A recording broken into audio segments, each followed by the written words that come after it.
د زړونو پاچا ملا یعقوب مجاهد خپله د څا تلویدونکي ماشوم حیدر د ژغورلو لپاره زابل ته ورسید.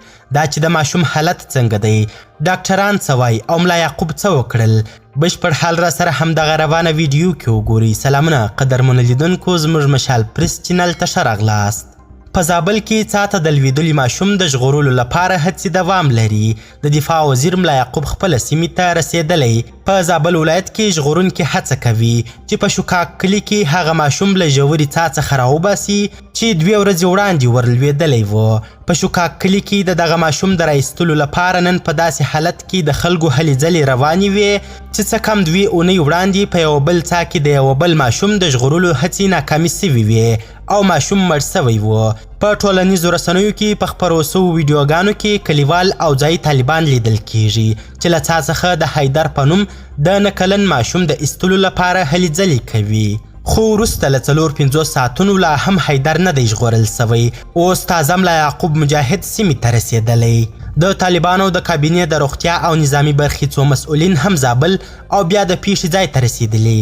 ویل کیږي چې د طالبانو د دفاع وزیر هم زابل ته تللی. خو مهمه دا ده چې د حیدر ژوند وژغورل سي.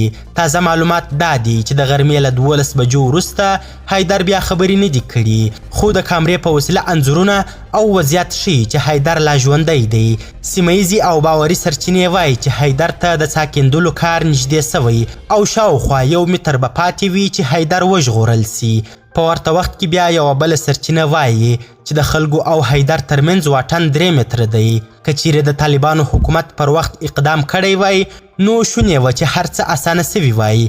یو شمېر سرچینو خبر ورکړی چې د کورنیو دفاع او روغتیا وزارت وزیران زابل ته تللي. وضعیت او کار د خبریال ویب پاڼې تازه موندنې دا دي چې هلته اوس یوازې بشري ځواک لګیا دی او کوم ماشینونه چې هلته وړل سوي نور کیندنه نسي کولی او خلک په بیل او کولنګ باندې لګیا دي چې کار وکړي. د حیدر وضعیت هغه وخت خراب سو چې کله دی په بوجۍ کې کښېناست او هغه د کرینګ په وسیله کش کړل سو.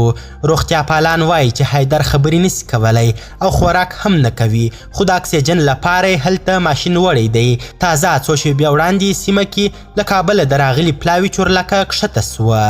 قدرمنو لیدونکو، ډیره زیاته مننه چې ویډیو مو تر اخري شیبو کتل. د هر ډول تازه معلوماتو لپاره زموږ همدغه مشال پریس یوټیوب چینل سبسکرایب کړئ. تر بیا او بلې ویډیو ښه وخت ښې چارې د الله په امان.